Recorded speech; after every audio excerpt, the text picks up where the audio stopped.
And welcome to Soul Care, a little time in your week to think about your soul, the real you, and to take care. Sometimes we need to be reminded that tomorrow is a new day. That simple thought. Tomorrow is always a new day. You may have awakened and said, "Oh, TGIF, thank God it's Friday." And that's a good thought because it's a new day, it's the beginning of the weekend, and the weekend brings fun, going out for dinner or having friends over or going to a movie or a concert. At least it used to be that way.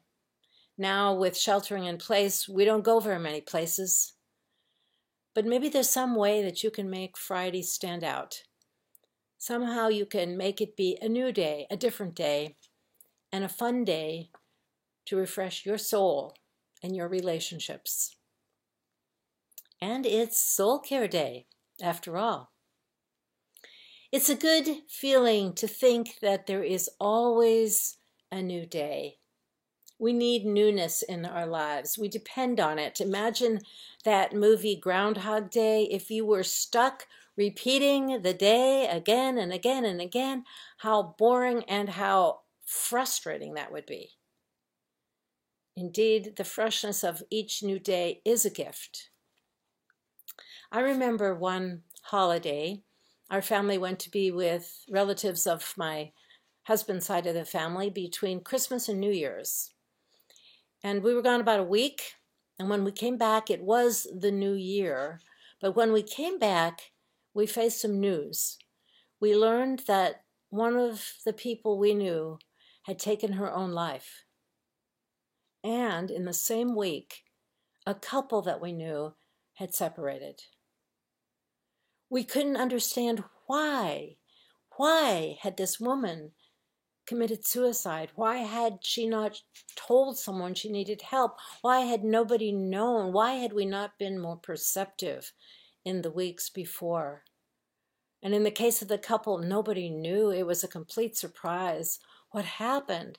Why did it happen? Why couldn't they have reached out and gotten some help before it was too late? It sort of felt like my confidence in life was shaken. My confidence of what to expect from life was just taken away.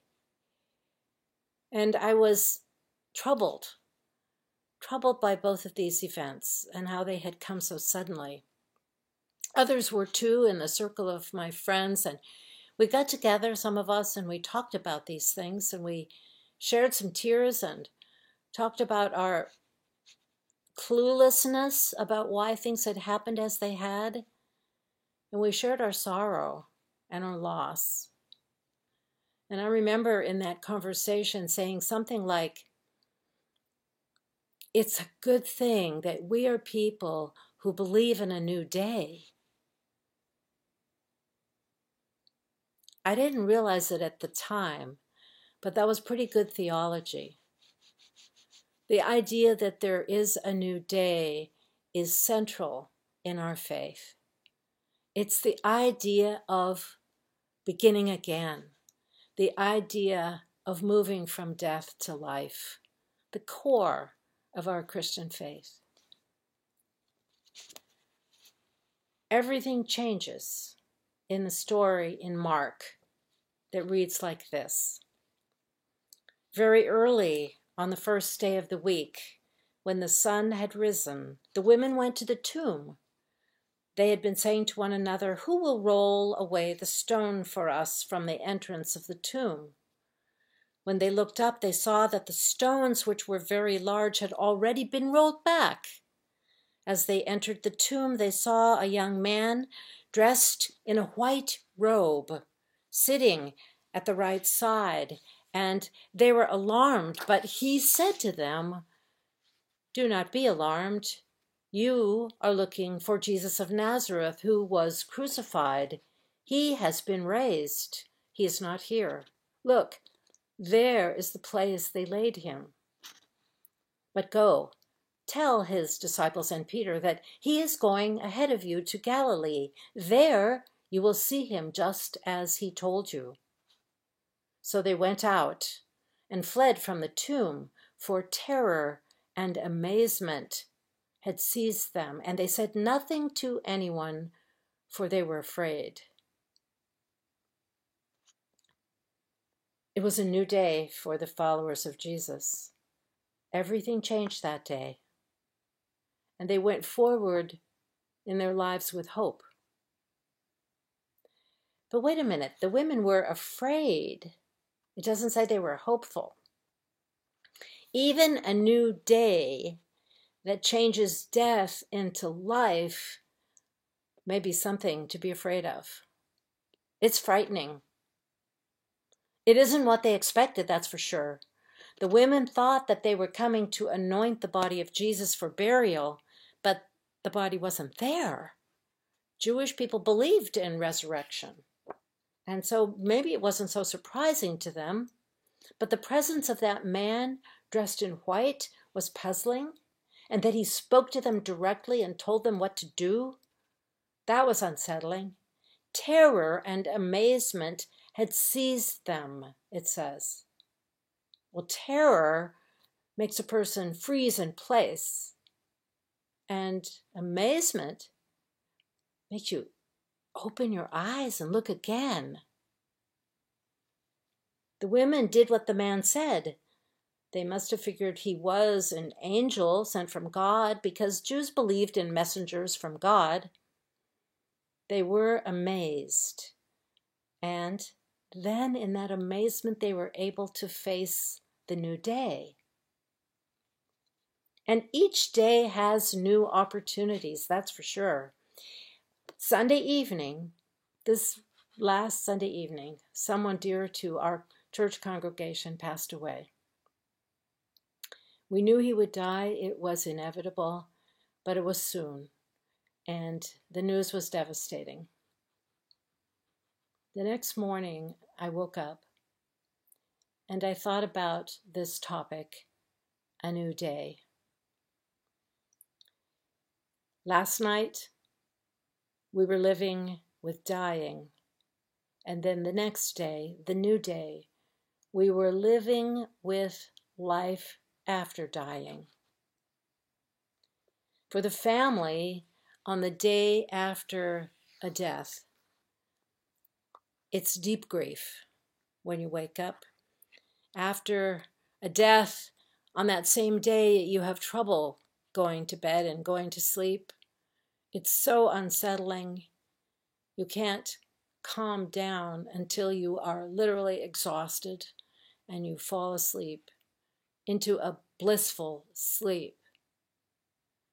Then you wake up into a nightmare, for you remember he's gone. And in that memory, you're living again the terror. It's painful when the reality surfaces. It's terror. For the people who are close to a family, the day after death begins with the realization of sorrow and that everything has changed.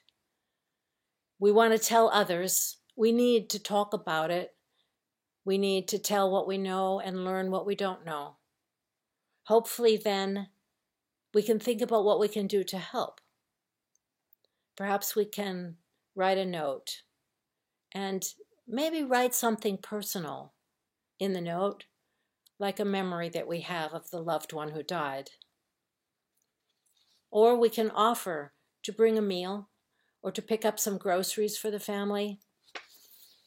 We can send a gift card so that the family can buy something they need or want to eat. We can pray, of course, for comfort and strength. And we can begin to see that the new day brings opportunities. Opportunities for us to move on and to help the family move on slowly. That's the thing each new day brings, new opportunities. You can start the new day fresh, like any new day. When you get up, you can take a walk and breathe in the fresh air. You can be outside and wait before you tackle your responsibilities just to feel good about the gift of a new day. Some people like to take a cup of coffee outside and sit in the backyard and drink a cup of coffee and ease into the day slowly. Listen to the birds singing, feel the breeze, enjoy the warm feeling of that cup in your hand. Then perhaps you'll want to think about what to do with this new opportunity, a new day. Maybe you'll want to reach out to someone, to a neighbor or a friend. Maybe you want to do something different, like take a bike ride. What can I do today to nurture my soul? What can I do today to be nurturing to someone else? The psalmist says, weeping may linger for the night, but joy comes with the morning. O Lord, be my helper. You have turned my mourning into dancing. Those psalmists, they knew a lot about life. We cling to this promise that the new day will be better. It will be dancing. You may be in a slump. It's easy to be in a slump right now. Our whole world is with the coronavirus. But maybe there is a way for you to get out of that slump just for a few moments each morning when you wake up. You may be stressed because your children have to get ready for school again, and it's more of the same online learning and you're dreading it. But maybe there's something that you can point to that's going to be a new and better experience for them. Or you lost your job during this time, and it's a terrible time to be looking for a job. But maybe you can connect with somebody who's also struggling to find employment. Maybe you can share the quest. Seize the day. It's a new one. I wish that for you, a sense that tomorrow will be better. Maybe the problems will be just the same, but maybe it will be your outlook that will be new. Maybe your attitude about those problems will be creative and fresh. Maybe a good night's sleep will truly make you feel better about the same old problems. And maybe you'll be stronger somehow. I hope so. Know that folks who are listening to this Soul Care video care about you. Friends, family members, acquaintances. Me, I care about you. I care that you're finding new experiences that nurture your soul and that you're not in a slump. I care that you know you're not alone. Do something you haven't done in a long time, I suggest. You may learn that your troubles are minor in comparison to someone else's. Or you may get some sympathy from a friend when you call the person up. Get some sympathy for the things that you are dealing with. A shared load is always easier to carry than going it all alone. Stop and think of the good things that you will experience today, and they will be good. And then tomorrow, and then the next day, each new day will be good. Take care.